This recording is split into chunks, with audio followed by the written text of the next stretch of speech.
ഏ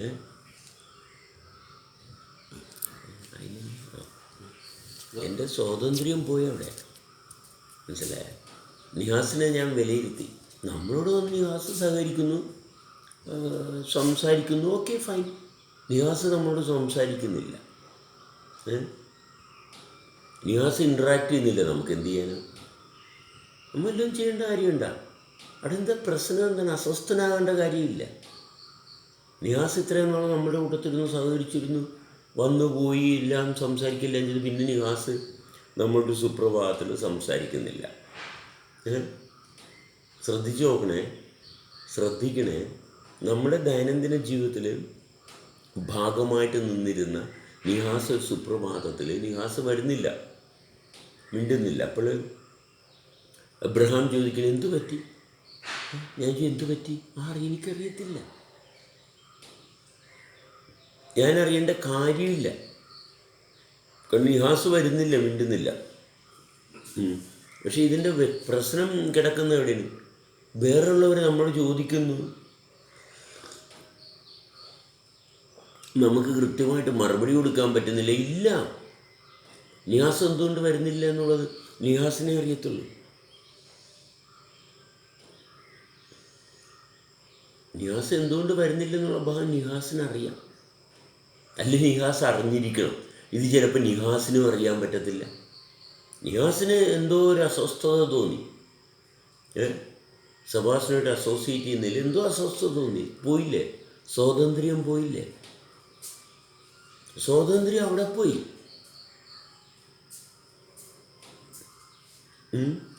സ്വാതന്ത്ര്യം അവിടെ പോയി.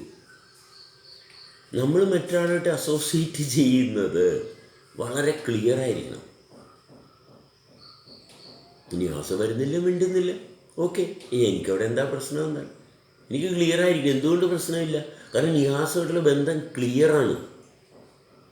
നിഹാസുമായിട്ടുള്ള ബന്ധം ക്ലിയറാണ്. നിഹാസ് വരികയും സംസാരിക്കുകയും എല്ലാം ചെയ്യുമ്പോൾ ഞാനവിടെ പെർഫെക്റ്റായിട്ടാണ് ഇൻട്രാക്ട് ചെയ്യുന്നത്.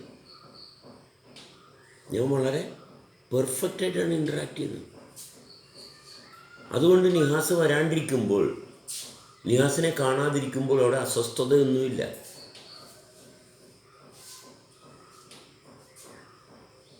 അവിടെ അസ്വസ്ഥതയ്ക്ക് യാതൊരു കാര്യമില്ല. നിഹാസ് വരുന്നില്ല. നമ്മുടെ സമൂഹത്തിൽ കാണുന്ന എങ്ങനെയാണ്? കുറേ നാൾ നിഹാസ് സഹകരിച്ചു, പിന്നെ സഹകരിക്കാതെ ഇരിക്കുമ്പോൾ നിഹാസ്, അല്ലെങ്കിൽ ഞാൻ പറയുമ്പോൾ നിഹാസ് ശരിയല്ല. ഇപ്പോൾ നമ്മൾ ശ്രീരാജ് മിണ്ടുന്നില്ല, വരുന്നില്ല, എന്താ കാര്യം? നമുക്കറിയത്തില്ല, നമുക്ക് വിഷയമൊന്നുമില്ല. ഏറ്റവും ക്ലിയർ ഒരു എക്സാമ്പിളാണ് ശ്രീരാജിൻ്റെ. എന്താണ് ആ പയ്യൻ നമ്മളോട് മിണ്ടാത്ത? നമുക്കറിയത്തില്ല, നമ്മളറിയേണ്ട കാര്യമാണോ? അല്ല. കാരണം നമുക്കവിടെ ശ്രീരാജനോട് യാതൊരു കോൺഫ്ലിക്റ്റും ഇല്ല, യാതൊരു കോൺഫ്ലിക്റ്റും ഇല്ല.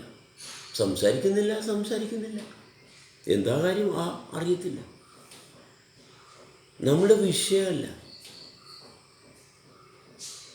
ഇപ്പം റീസെൻ്റ്ലി, ഏറ്റവും റീസെൻ്റ് ലില്ലിയാനയാണ്. ലില്ലി സംസാരിക്കുന്നില്ല.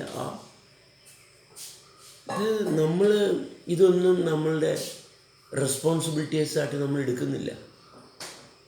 കാരണം നമ്മളോട് സംസാരിക്കുമ്പോൾ ഇപ്പോൾ എബ്രഹാം പോകുന്നു. എബ്രഹാം സംസാരിക്കാൻ എബ്രഹാമിന് താല്പര്യം തോന്നുമ്പോൾ സംസാരിക്കുന്നു, എനിക്ക് സംസാരിക്കാൻ താല്പര്യം തോന്നുമ്പോൾ സംസാരിക്കുന്നു. ഇവിടെയൊക്കെ നമ്മൾ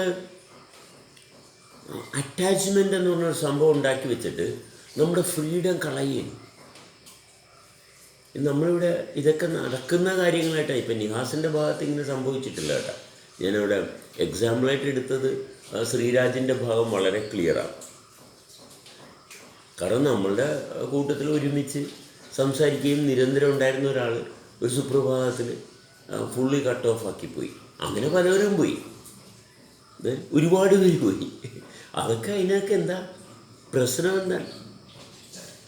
അതൊന്നും നമ്മളെ സംബന്ധിച്ചിടത്തോളം നമ്മുടെ സ്വാതന്ത്ര്യം, നമ്മളുടെ സ്വതന്ത്ര ജീവിതത്തിൽ തടസ്സമല്ല. അതൊന്നും നമ്മുടെ ജീവിതത്തിൽ യാതൊരു തടസ്സവും ഉണ്ടാക്കുന്നില്ല. കാരണം എന്താണ്? നമ്മൾ സ്വതന്ത്രനാണ്. പക്ഷെ നമ്മുടെ ജീവിതം അവിടെ തുടരുന്നുണ്ട്. നമ്മുടെ ജീവിതം അവിടെ തുടരുന്നുണ്ട്.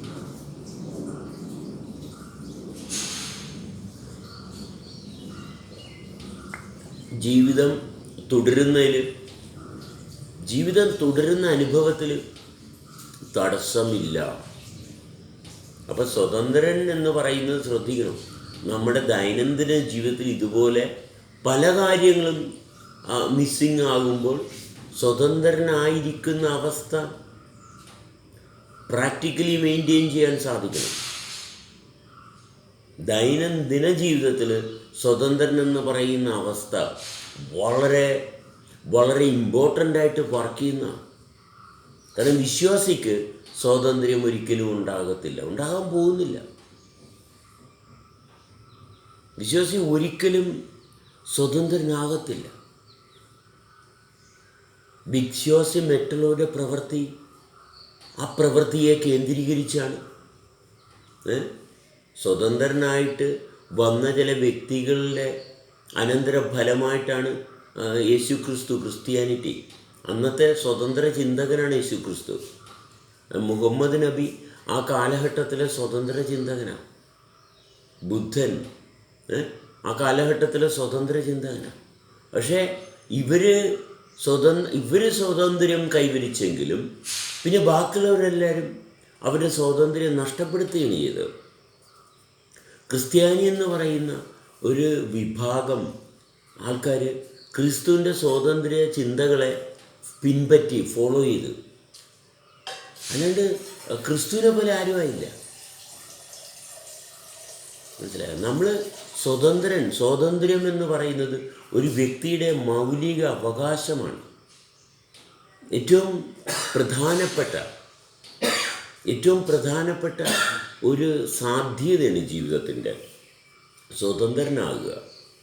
സ്വതന്ത്രനാകുമ്പോഴാണ് നമുക്ക് മാനസിക സംഘർഷാവസ്ഥയിൽ നിന്ന് മോചനം കിട്ടുന്നത്, ശാരീരിക രോഗത്തിൽ നിന്ന് മോചനം കിട്ടുന്നതാണ്. സ്വതന്ത്രനാകുമ്പോഴാണ് നമ്മൾ ജീവിതത്തിൻ്റെ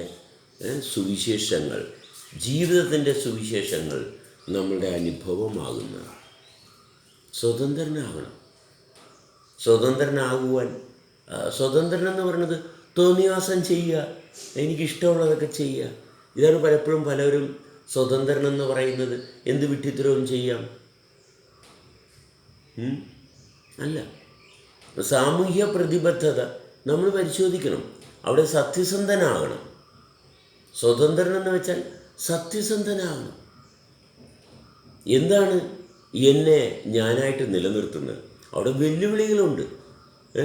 അവിടെ ഉത്സാഹം വേണം, മടിപറ്റത്തില്ല. ശാരീരിക സുഖത്തിൻ്റെ അടിമയാകാൻ പാടില്ല. എനിക്ക് വേണ്ടിയിട്ട് സൗകര്യങ്ങൾ വേണം എന്നുള്ളതല്ല. എൻ്റെ സൗകര്യം എന്താണ്? എൻ്റെ ദൈനംദിന അല്ലെങ്കിൽ അനുനിമിഷ ജീവിതത്തിൻ്റെ ഭാഗം അനുഭവിക്കുന്നിടത്താണ് ഞാൻ സ്വതന്ത്രനാകുന്നത്. അവിടെ ഒരിക്കലും മടിയോ കള്ളത്തരോ വഞ്ചനയോ ചതിയോ വർക്ക് ചെയ്യത്തില്ല.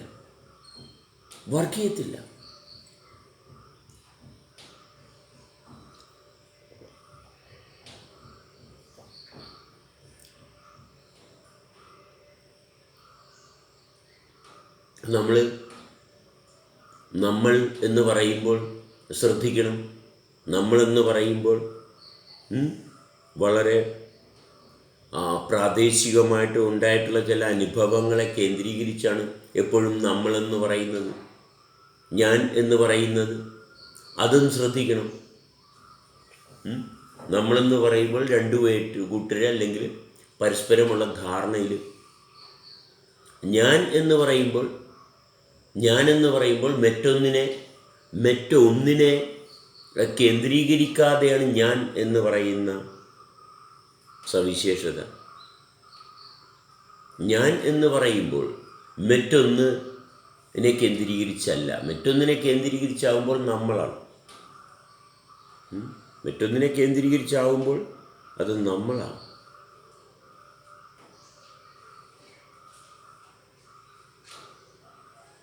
നമ്മൾ നമ്മൾ എന്നുവെച്ചാൽ വിവിധ തരങ്ങളെ ഞാൻ എന്ന് പറയുമ്പോൾ അവിടെ ഒന്ന് മാത്രമേ ഉള്ളൂ. അപ്പോൾ ഞാനെന്ന് പറയുന്നത് പരിപൂർണമായിട്ട് സൈലൻ്റാണ്. ഞാനെന്ന് പറയുന്നത് പരിപൂർണമായിട്ട് നിശബ്ദമാണ്, നിശ്ചലമാണ്. കാരണം മറ്റൊന്നിനെ ആശ്രയിച്ചല്ല ഞാൻ. നമ്മളെന്ന് പറയുമ്പോൾ അവിടെ ഒരുപാട് കാര്യങ്ങളുണ്ട്.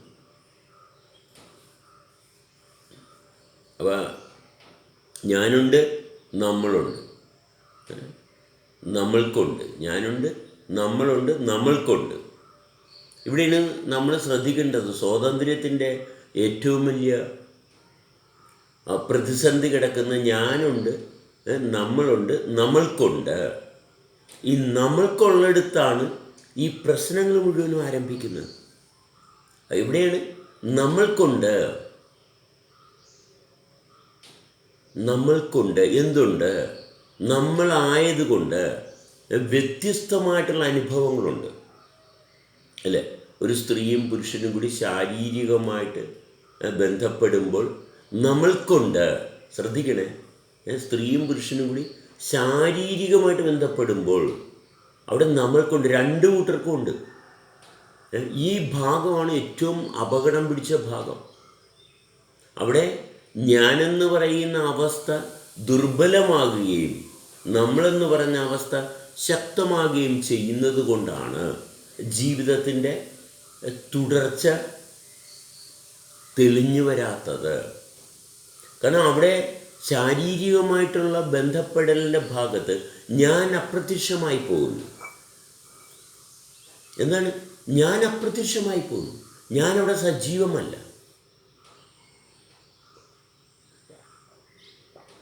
അപ്പോൾ വെറും ജഡത്തിൻ്റെ ജഡികതയുടെ അടിമയായിപ്പോകും. കാരണം അവിടുത്തെ നമ്മൾ രണ്ടുപേരുടെയും ശരീരമാണ്. രണ്ടുപേരുടെയും ശരീരം, രണ്ടുപേരും അവിടെ ആക്റ്റീവല്ല. വെറും ജഡികമായിട്ടുള്ള ഒരു അനുഭവമാണ്. അതെ, അതിനകത്ത് ഞാനുണ്ടാണ്, രണ്ടുപേരിലെയും ഞാനുണ്ടാണ്. അത് വളരെ വളരെ പ്രധാനപ്പെട്ടതാണ്. നമ്മളിവിടെ പരസ്പരം ഇരുന്ന് സംസാരിക്കുന്നു. പരസ്പരം ഇരുന്ന് സംസാരിക്കുമ്പോൾ എനിക്ക് അരുൺ 10,000 രൂപ തരാമെന്ന് പറയുന്നു. ആർക്ക്? എനിക്ക്. അവിടെ എന്താണ് ശ്രദ്ധിക്കേണ്ടത്? എന്താണ്? ഞാൻ എന്ന് പറയുന്ന അവസ്ഥ എന്നിൽ ആക്റ്റീവായിരിക്കണം.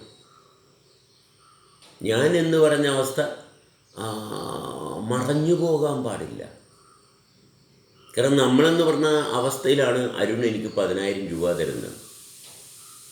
ഈ 10,000 രൂപ എന്താണ്, എന്തിനാണ്, ഇതെല്ലാം പെർഫെക്റ്റായിട്ട് കൈകാര്യം ചെയ്യണമെന്നുണ്ടെങ്കിൽ എനിക്ക് മാത്രമറിയാവുന്ന ഞാൻ അവിടെ സജീവമായിരിക്കണം. ആ ഞാൻ സജീവമായിരിക്കണം. ഞാൻ ഒരിക്കലും ഉറങ്ങാൻ പാടില്ല. കാരണം നമ്മളെന്ന് പറയുന്ന ഒരു പ്രോസസ്സ് പ്രോപ്പറായിട്ട് കൊണ്ടുപോകണമെന്നുണ്ടെങ്കിൽ ഞാനെന്ന് പറഞ്ഞ നിശബ്ദമായിട്ടിരിക്കുന്ന, സൈലൻ്റായിട്ടിരിക്കുന്ന, ആർക്കും അറിയാൻ പാടില്ലാത്ത, ആരുമായിട്ട് പങ്കുവെക്കാൻ പറ്റാത്ത, തികച്ചും പരിപൂർണമായിട്ട് വ്യക്തിപരമായിട്ട് നിൽക്കുന്ന ആ ഒരു തിരിച്ചറിവ്, അവിടെയാണ് വ്യക്തിത്വ ബോധം. അവിടെയാണ് പ്രായപൂർത്തി, പക്വത. അവിടെയാണ് സത്യസന്ധത. അവിടെയാണ് സത്യം നിൽക്കുന്നത്. അവിടെയാണ് സത്യത്തിൻ്റെ ജനനം സംഭവിക്കുന്നത്. അവിടെയാണ് സത്യം ജനിക്കുന്നത്. അപ്പോൾ സത്യം ജനിക്കുന്നിടത്ത് മാത്രമേ നമ്മൾ സ്വതന്ത്രനാകത്തുള്ളൂ. സത്യം ജനിച്ചാൽ മാത്രമേ വ്യക്തിയുടെ ജീവിതം തുടരാൻ പറ്റത്തുള്ളൂ. എന്താണ് സത്യം? ഞാനായിട്ട് നിലനിൽക്കാനുള്ള കാരണം എന്താണോ അതാണ് എൻ്റെ സത്യം. അതാണ് എൻ്റെ സത്യം. അതെൻ്റെ അനുഭവത്തിൻ്റെ, സാക്ഷിയുടെ സത്യമാണ്. അത് കൃത്യമാണ്. അതുകൊണ്ട് അതുകൊണ്ട് എൻ്റെ പ്രവർത്തനങ്ങളിലും സുതാര്യതയുണ്ട്. മനപ്രയാസം അവിടെ വരത്തില്ല. സത്യസന്ധന് മനപ്രയാസം ഉണ്ടാകത്തില്ല. കാരണം വ്യവസ്ഥകൾ അധിഷ്ഠിതമാണ്. ഇതിങ്ങനെയാണ്, അതുകൊണ്ട് ഞാൻ ഇങ്ങനെ ചെയ്യുന്നു.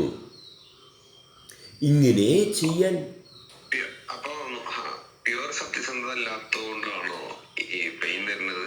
എന്തോ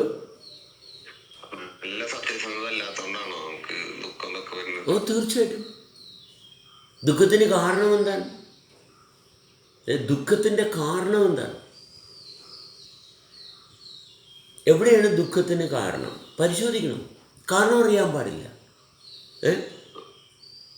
ദുഃഖത്തിൻ്റെ കാരണം എന്താ? എന്തുകൊണ്ടറിയാൻ പാടില്ല? സത്യസന്ധനല്ല. ദുഃഖത്തിന് കാരണം അറിയാൻ പാടില്ലെങ്കിൽ സത്യം എവിടെ? താക്കോല് വീട്ടിൽ വന്ന് കാറിൻ്റെ താക്കോല് എവിടെ വെച്ചു അറിയണ്ടേ? താക്കോല് വണ്ടി ഉപയോഗിക്കുന്നതാണ്. താക്കോല് കൊണ്ടുവന്ന് വെക്കണം അല്ലേ? അശ്രദ്ധയോടുകൂടി എവിടെ കൊണ്ട് വെച്ച് വണ്ടി എടുത്തിട്ട് പോകാൻ വരുമ്പോൾ വണ്ടിയുടെ താക്കോല് കാണുന്നില്ല. ദുഃഖത്തിൻ്റെ കാരണമല്ലേ? അശ്രദ്ധയല്ലേ? അതെ. അപ്പം ചെയ്യുന്ന പ്രവൃത്തിയിൽ ശ്രദ്ധയില്ല. വണ്ടിയുടെ താക്കോല് കൊണ്ടുവന്ന് പ്രോപ്പറായിട്ട്, കാരണം എനിക്ക് ഇനി എടുത്തുകൊണ്ട് പോകേണ്ടതാണ് അല്ലേ? അങ്ങനെയല്ലേ? അതെ. അതുകൊണ്ട് അവിടെ കൃത്യമായിട്ട് അത് ശ്രദ്ധിച്ചിരിക്കണം. താക്കോലാണ്, ചെറിയ സാധനമാണ്, എവിടെ വെച്ചു?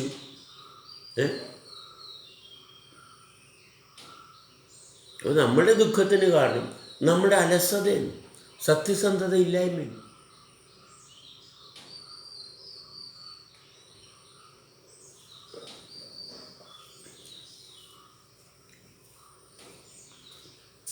അപ്പം നമ്മൾ സൂക്ഷ്മമായിട്ട് പരിശോധിക്കുമ്പോൾ അവിടെയാണ് നമ്മൾ സ്വതന്ത്രനാകുന്നത്. പക്ഷെ നമ്മളെ സൂക്ഷ്മമായിട്ട് പരിശോധിക്കാൻ നമ്മൾക്ക് സാധിക്കാത്ത വിധത്തിൽ ഞാനെന്ന് പറഞ്ഞ അവസ്ഥ ഇല്ലാണ്ടായി. നമ്മൾ എന്ന് പറയുന്ന അവസ്ഥ എക്സസ്സായി. നമ്മളെന്ന് പറഞ്ഞ അവസ്ഥ എക്സസ്സായി. അങ്ങനെ വന്നപ്പോൾ എന്നിൽ സസൂക്ഷ്മം ഉണ്ടാകുന്ന മാറ്റത്തെ പരിശോധിക്കുവാനുള്ള അവസരം നഷ്ടപ്പെട്ടു പോയി. സാവകാശമില്ല. കാരണം നമ്മുടെ കമ്മിറ്റ്മെൻറ്റ്സ് നമ്മളെന്ന് പറയുന്ന സ്റ്റേറ്റിൽ എക്സസ്സായി. നിഹാസ് വരുന്നു, നിഹാസിന് വേണ്ടിയിട്ട് കുറച്ച് കാര്യങ്ങൾ ചെയ്യണം. അത് കഴിയുമ്പോഴത്തേക്കും അരുൺ വരുന്നു, അരുണുമായിട്ടുള്ള ഇൻട്രാക്ഷൻ, ഇപ്പം എൻ്റെ അപ്പോയിൻമെൻറ്റ് അബ്രഹാമിനോടായി, ശരത്തിനോടായി, വീട്ടു ജോലിയിലായി, വീട്ടു കാര്യങ്ങൾ ചെയ്യണം, അത് ചെയ്യണം, വണ്ടി കഴുകണം, മറ്റേ ചെയ്യണം, അവിടെ പോകണം, ഇവിടെ വരണം. വൈകുന്നേരം ആകുമ്പോൾ തളർന്ന് ക്ഷീണിതനായി കിടന്നുറങ്ങുന്നു. ഇതെങ്ങനെ എനിക്ക് എൻ്റെ ഉള്ളിൽ മുഴുവൻ സ്വപ്നങ്ങളാണ്, 100,000 കാര്യങ്ങൾ കിടക്കുന്നു. ഞാൻ കഷ്ടപ്പെട്ട് എൻ്റെ കുടുംബത്തെ നിലനിർത്താൻ വേണ്ടിയിട്ട് പ്രവർത്തിക്കുന്നു. ദൈനംദിന ജീവിതം മുന്നോട്ട് കൊണ്ടുപോകാൻ, എന്നിട്ട് എൻ്റെ വീട്ടിലുള്ള അംഗങ്ങളൊന്നും എന്നെ മനസ്സിലാക്കുന്നില്ല. നോക്കണം, ദൈനംദിന ജീവിതം മുന്നോട്ട് കൊണ്ടുപോകാൻ കിടന്ന് കഷ്ടപ്പെടുന്നു. ഞാനെന്നാണ് പറയുന്നത്. പറച്ചിൽ ഞാനെന്നും അനുഭവം നമ്മളും അറിയുന്നില്ല. എൻ്റെ വീട്ടിലുള്ള അംഗങ്ങളൊന്നും എന്നെ വകവെക്കുന്നില്ല. സത്യത്തിൽ ഞാൻ എന്നെ വകവെക്കുന്നില്ല എന്നുള്ളൊരു ഭാഗം ഏറ്റവും പ്രസക്തമായിട്ട് നിൽക്കുമ്പോഴും പറയുന്നത് മറ്റുള്ളവരാരും എന്നെ വകവെക്കുന്നില്ല, ഞാൻ വീട്ടിലെ അമ്മയാണ്, ഞാൻ എന്തെല്ലാം കാര്യങ്ങൾ ചെയ്തിട്ടാണ് നിങ്ങളെ ഞാൻ വളർത്തിക്കൊണ്ടുവന്നത് എന്ന് അവകാശം പറയുക.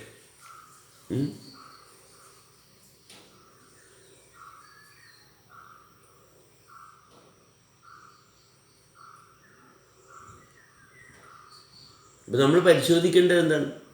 ഞാൻ എന്ന് പറയുന്ന വളരെ ഐസൊലേറ്റഡ് ആയിട്ട്, വളരെ രഹസ്യമായിട്ട് നിൽക്കുന്ന, ആരോടും പങ്കുവെക്കാൻ പറ്റാത്ത, വളരെ പവിത്രമായിട്ട് നിൽക്കുന്ന, എന്നിൽ മാത്രം അനുഭവിച്ചറിയാവുന്ന ഒരു തലമുണ്ട്. ഈ തലത്തെ, ഈ അനുഭവ തലത്തെ നമ്മുടെ ശ്രദ്ധയിൽ കൊണ്ടുവരാൻ സാധിക്കുമ്പോഴാണ് നമ്മൾ ജീവിതത്തിൻ്റെ തുടർച്ച. നമ്മളെന്ന് പറയുന്ന സാഹചര്യം ചെറുപ്പത്തിൽ വളർത്തിക്കൊണ്ടുവരുന്ന സമൂഹമാണ്, വീട്ടുകാരാണ്, നാട്ടുകാരാണ്, അതൊക്കെ കറക്റ്റാണ്. പക്ഷേ ഇവർക്ക് ചെയ്യാവുന്നതിന് പരിമിതികളുണ്ട്, ലിമിറ്റേഷൻസ് ഉണ്ട്.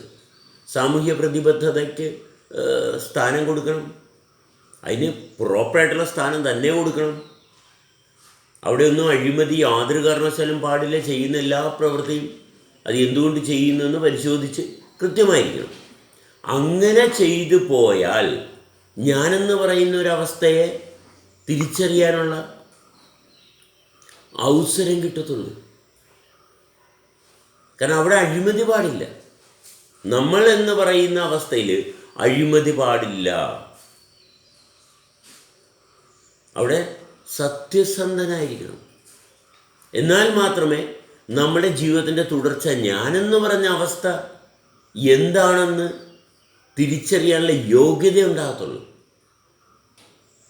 ഞാനെന്താണെന്ന് തിരിച്ചറിയാൻ സാധിക്കുന്നില്ലെങ്കിൽ നമ്മളെന്ന് പറയുന്ന അവസ്ഥയിൽ, സാമൂഹ്യ പ്രതിബദ്ധതയിൽ ജീവിതം ഒടുങ്ങും.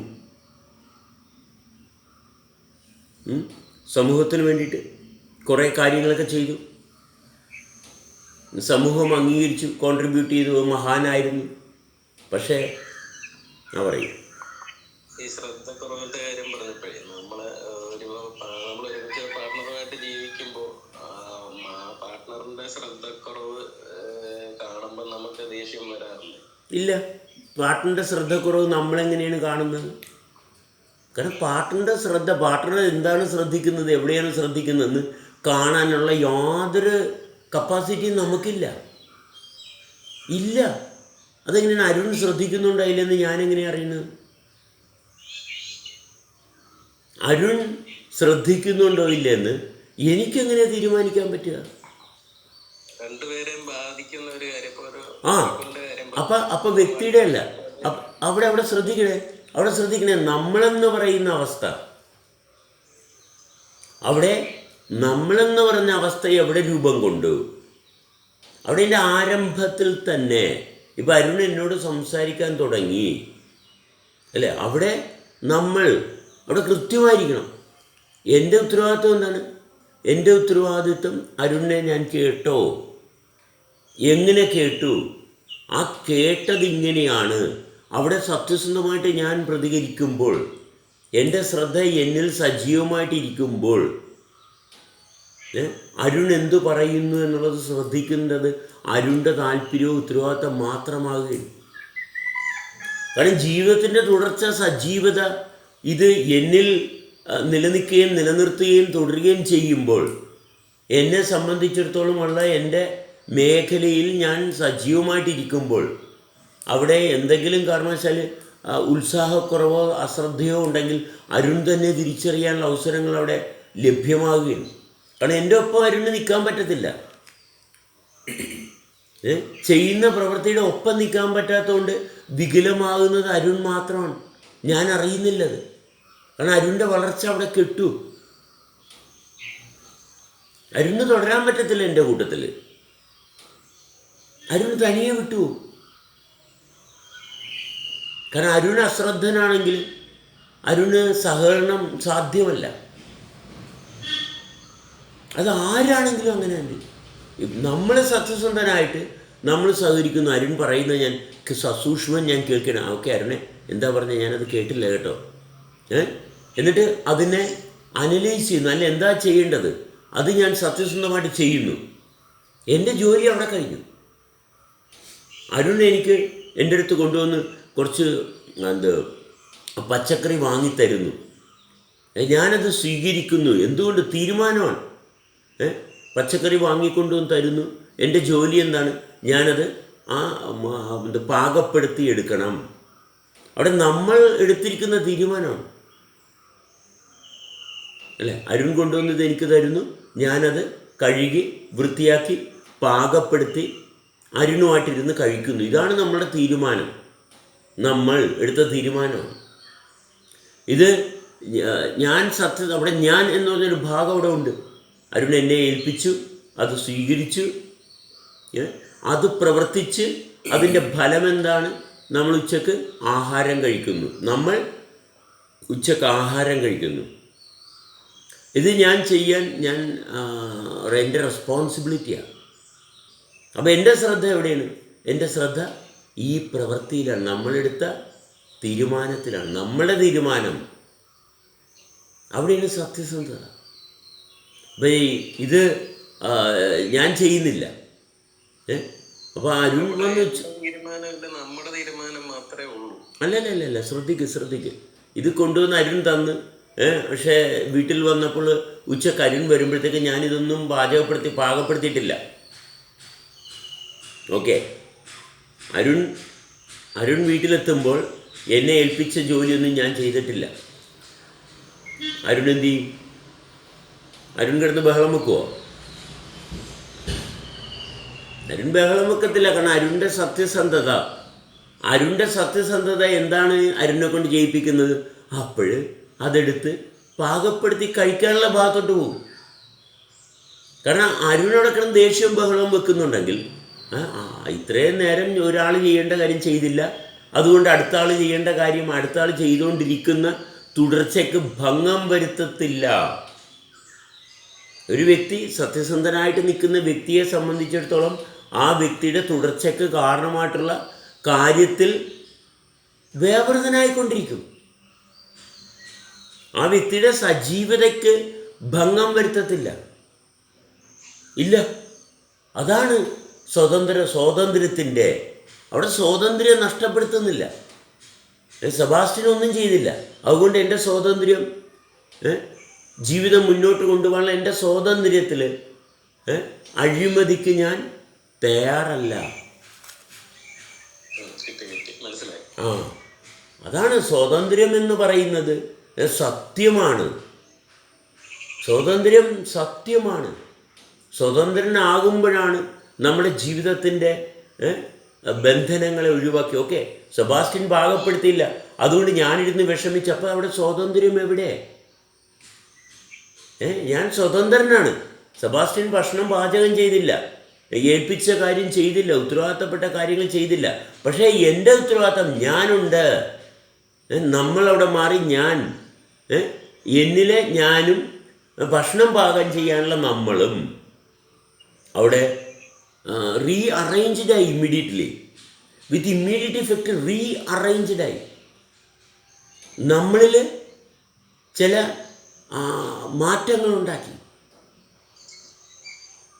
അത് കാലത്തിനെ ഭേദിച്ചു. കാരണം കാലം തീരുമാനമെടുത്താണ് സെബാസ്റ്റ്യൻ ഇത് പാകപ്പെടുത്തി വെച്ചേക്കണേ, ഞാൻ വരും ഉച്ചയ്ക്ക് നമുക്ക് കഴിക്കാതെ. അത് കാലത്തിൻ്റെ ഭാഗത്ത് ഇരുന്നതാണ്. പക്ഷെ ഇവിടെ വന്നപ്പോൾ ഇത് നടന്നിട്ടില്ല. അതുകൊണ്ട് കാലത്തിൽ നിന്ന് ഞാനെന്ന് പറഞ്ഞ അവസ്ഥയിലോട്ട് മാറി പരിപൂർണമായിട്ടുള്ള ആ ഇൻഡിവിജ്വാലിറ്റിയുടെ സവിശേഷതയിൽ നിന്ന് അത് റീഅറേഞ്ച് ചെയ്ത് അരുൺ പാകപ്പെടുത്താൻ തുടങ്ങി. അല്ലേ? അവിടെ സത്യം തുടരുന്നു. സ്വാതന്ത്ര്യത്തിൻ്റെ ഏറ്റവും മികച്ച സാധ്യത അവിടെ തെളിഞ്ഞു വരുന്നു.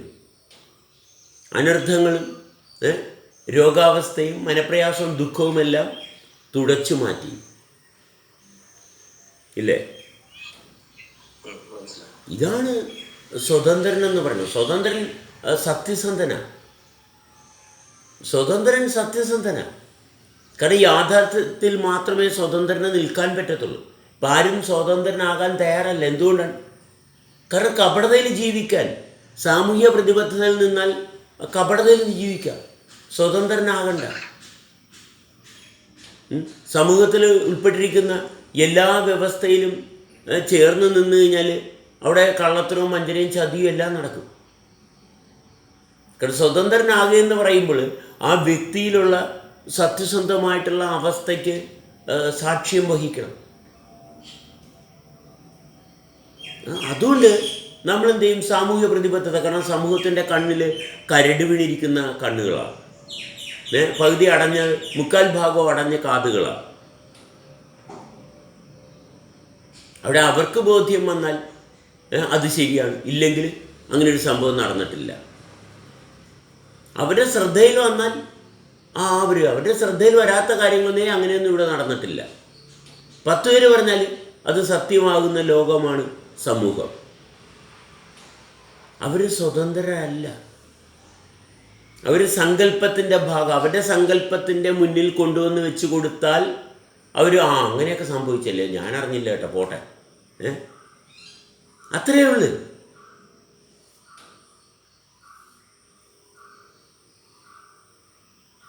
അപ്പോൾ സ്വതന്ത്രനാകുക എന്ന് പറയുന്നത് ഇനി ഒരുപാട് എഫോർട്ട് കൊടുക്കണം,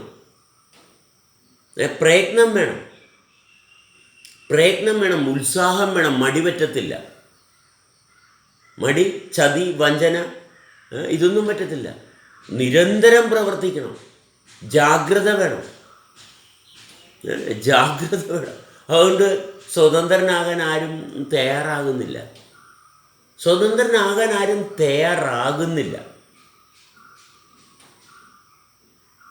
സമൂഹത്തിൻ്റെ ആ ഒഴുക്കിൽപ്പെട്ട് അങ്ങനെ ഒഴുകാനാണ് എല്ലാവരും ആഗ്രഹിക്കുന്നത്. അതിൻ്റെ ഒഴുക്കിനെതിരെ നീന്താനുള്ള ആർജവം കാണിക്കുന്നില്ല. സത്യത്തിൻ്റെ കൂടെ നിൽക്കണമെന്നുണ്ടെങ്കിൽ, സത്യത്തിൻ്റെ ഒപ്പം നിൽക്കണമെന്നുണ്ടെങ്കിൽ ജാഗ്രത വേണം, സുഷുപ്തി വേണം, അല്ലേ? അവിടെ പവർഫുൾ ആയിരിക്കണം, വൈറ്റാലിറ്റി വേണം. ക്ഷീണിക്കാൻ പാടില്ല, ക്ഷീണം വരാൻ പാടില്ല. കാരണം നിരന്തരം ജാഗ്രത നിലനിർത്തി കൊണ്ടുപോകണമെങ്കിൽ ക്ഷീണം വന്നു കഴിഞ്ഞാൽ എങ്ങനെ? അപ്പോൾ എവിടെയാണ് ജാഗ്രത നിലനിർത്തുന്നത് അവിടെ ക്ഷീണം വരാൻ പാടില്ല. അപ്പം അവിഹിതമായിട്ടുള്ള, അപ്രസക്തമായിട്ടുള്ള കാര്യങ്ങൾക്ക് സ്ഥാനം കൊടുക്കാതെ ഇരുന്നാൽ മാത്രമേ ക്ഷീണമില്ലാതിരിക്കത്തുള്ളൂ. ജാഗ്രത നമുക്ക് നിലനിർത്തി കൊണ്ടുപോകണമെന്നുണ്ടെങ്കിൽ അവിഹിത ബന്ധം ഒഴിവാക്കണം. അപ്പോൾ വിശ്വാസിക്ക് ഇതിൻ്റെ ആവശ്യമൊന്നുമില്ല. കാരണം വിശ്വാസിയെ സംബന്ധിച്ചിടത്തോളം ചെയ്യുന്ന പല പ്രവൃത്തിയും യാന്ത്രികമാണ്. അതുകൊണ്ട് അവിടെ ജാഗ്രത, സുഷുപ്തി, സത്യസന്ധത ഇതൊന്നും ഈ പാചകത്തിൻ്റെ ഭാഗത്ത് വരുന്നില്ല. ഈ പാകപ്പെടലിന് ഇതൊന്നും ആവശ്യമില്ല ഒരു വിശ്വാസിയെ സംബന്ധിച്ചിടത്തോളം. കണ്ണും കാതും മൂക്കുമൊന്നും പ്രവർത്തിക്കാത്ത കുറേ ആൾക്കാരുടെ ഇടയിൽ നടക്കാനായിട്ട്